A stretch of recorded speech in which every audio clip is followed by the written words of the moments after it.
Hey everybody, welcome to another app tutorial video, and today we are looking at DrumJam.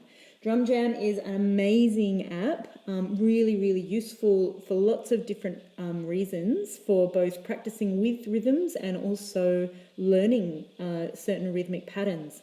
So down the bottom right of my screen you can see a little drum with some hands on it. That's our app icon, and I'll click on that and open it up. So this is our screen. This is really the DrumJam screen, and it really has all the functions in it. There is a lot you can do with it. I'll just explain the basic functions today, which will definitely be enough to get you going.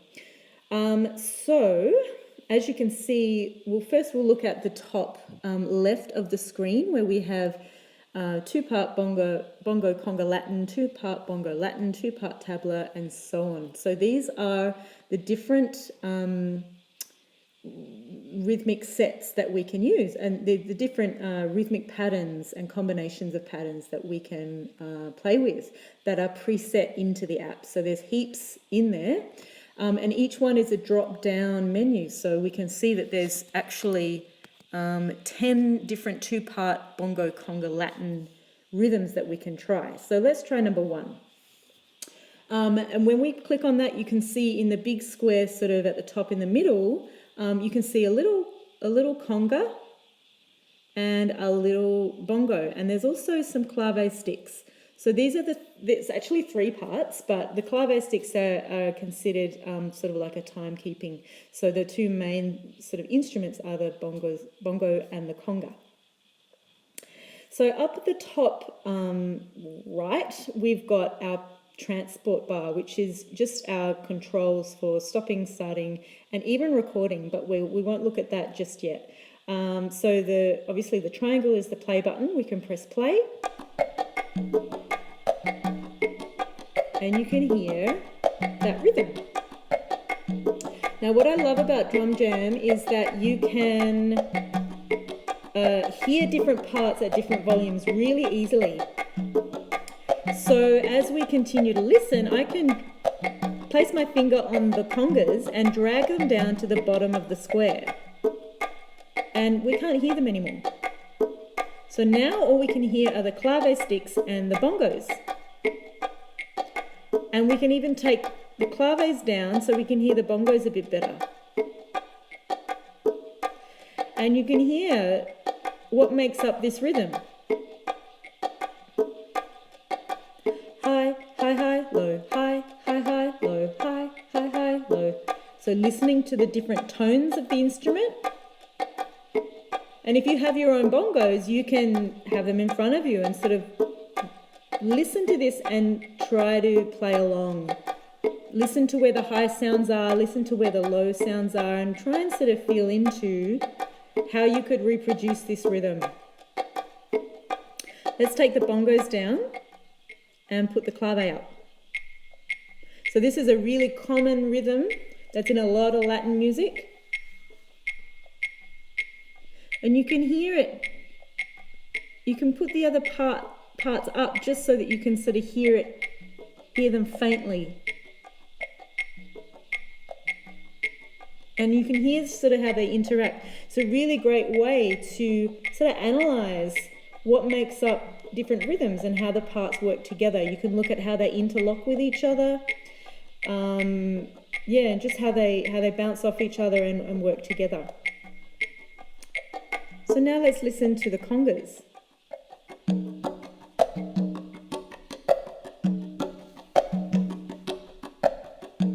So just listen to where the high sounds are, where the low sounds are, and where the middle sounds are. There might be a middle sound as well. Just listen to where it's on the beat, where it's off the beat. And then you could pop them all back in, and you can jam along with it. So you can put that on and pick up your own instrument, whether you have like a shaker or any kind of percussion instrument or anything else. You can play a guitar along with it, or a flute or a violin or anything. So, you know, that's just one example. We have all kinds of other examples. Let's try we've got cajon, rec, and triangle. So that's actually these three instruments. And you can actually see over to the right of that big square, you can see this list of instruments: agogo, bongos, cajon, claps, congas, cowbell, and so on. You can actually drag these into the square and add that part. But let's listen to what this sounds like. So pressing the play button up the top again. And once again, I want to listen to what the cajon part is like.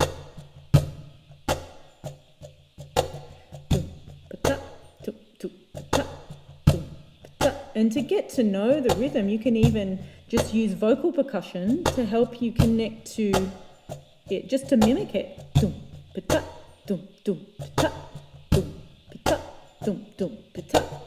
And once you get a sense of that with vocal percussion, you could start tapping that on your body, tap it on an instrument. It's a really intuitive way of getting to know different rhythmic patterns. Drag that down. Let's listen to the rec.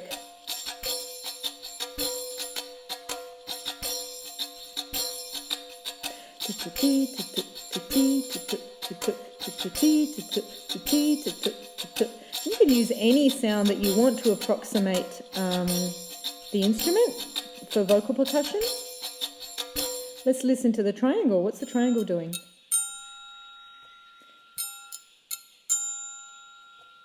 Ting, tuk, tuk, ting. Ting, tuk, tuk, ting. It's pretty simple. So that's another example. So if we look, I'll just point out a couple of other things to help you get started.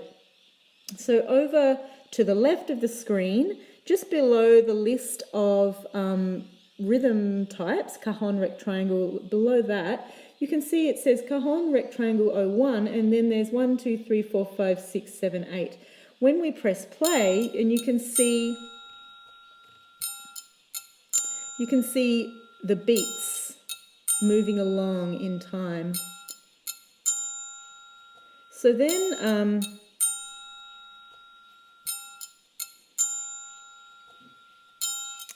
yeah, I don't think there's a metronome in it, but you can just see, those beats going along.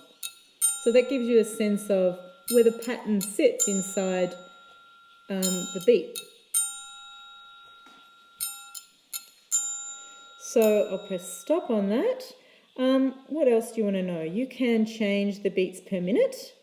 So you can see over on, actually, no, we'll stay over on the left, sorry. Below that, now this is actually where we have an opportunity to improvise. So let's pop, we can, again, just like on the other side of the screen up the top, we can lift up an instrument from this square down on the bottom left and drag that into the big rectangle. And that's going to load up the bongos into that section. And each one of these rectangles is a bongo sound. So even if you don't have an instrument with you, you can still improvise and play around with some different sounds. So if I press play,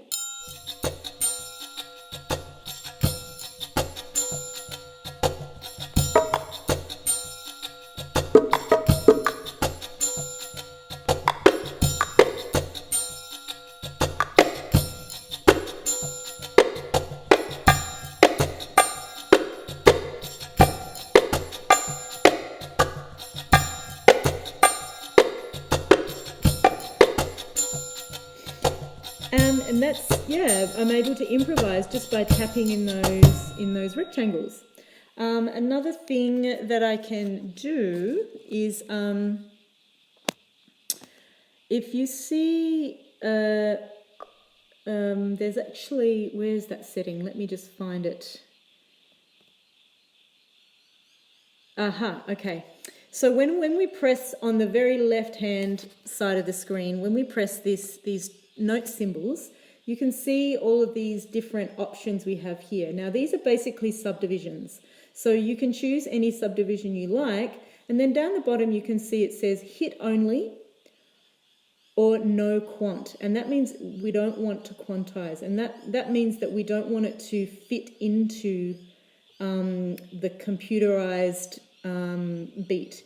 So basically all that means is that exactly when you hit the screen is exactly when it's going to sound. If it's quantized, it means that like when you have it on one of these little cymbals, it means that no matter when you hit it, it's going to be in time.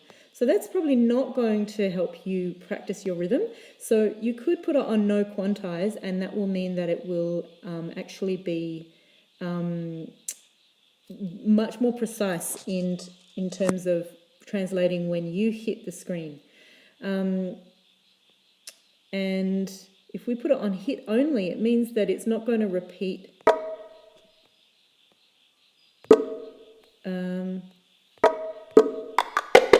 Yeah, so when we've got it on one of those cymbals and you drag your finger across, it just sort of creates a rhythm automatically. But when we say hit only,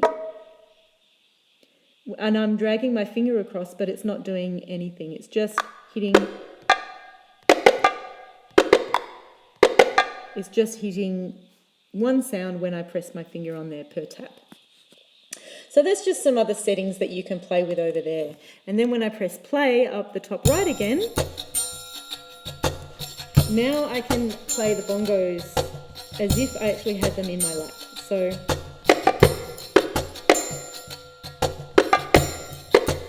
of course, it's not physically exactly the same as playing an instrument, but you are practicing rhythm. You are actually practicing being precise and being conscious and intentional about the rhythms that you're creating.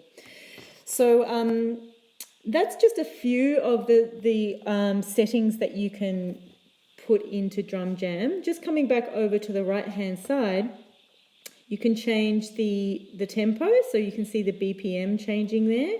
If we put it up a little bit, and then maybe we can also change the number of beats. So this is how long the cycle goes for. So let's put it on, we're going to halve it, we're going to put it on 4. And then you can see over on the left-hand side that the number of beats that it's marking is only 4 and not 8 as it was before. So then when we press play, let's put on a different rhythm. Funk drum Latin 3. Yeah. And this is cool. So you see over on the left, it's just going through a 4-beat cycle. We're at 111 beats per minute. And we have 1, 2, 3, 4, 5, 6, 7 instruments. So let's take out some of them and just listen to a couple.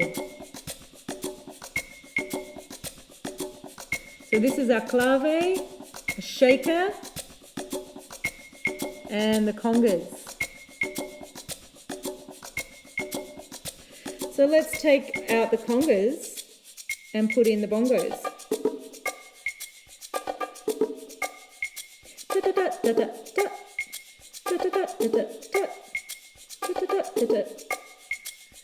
Take that out, let's put in the kick drum.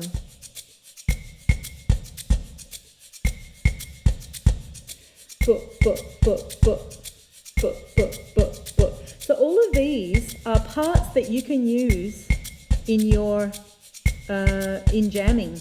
You can learn a whole bunch of parts from this app because they're all in certain styles and sort of like using the conventions of those styles. So you can learn a lot from just this app.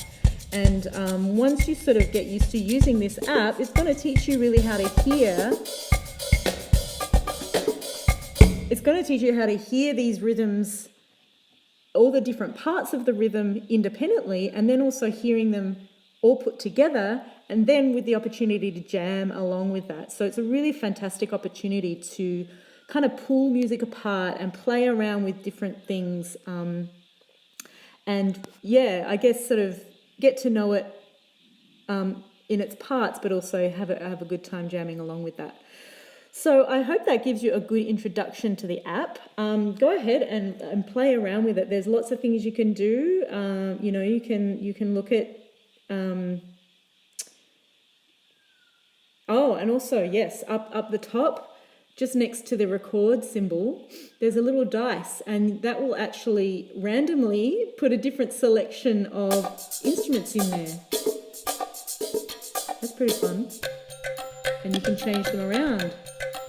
It will still be in the funk drum Latin style, but with a very different combination.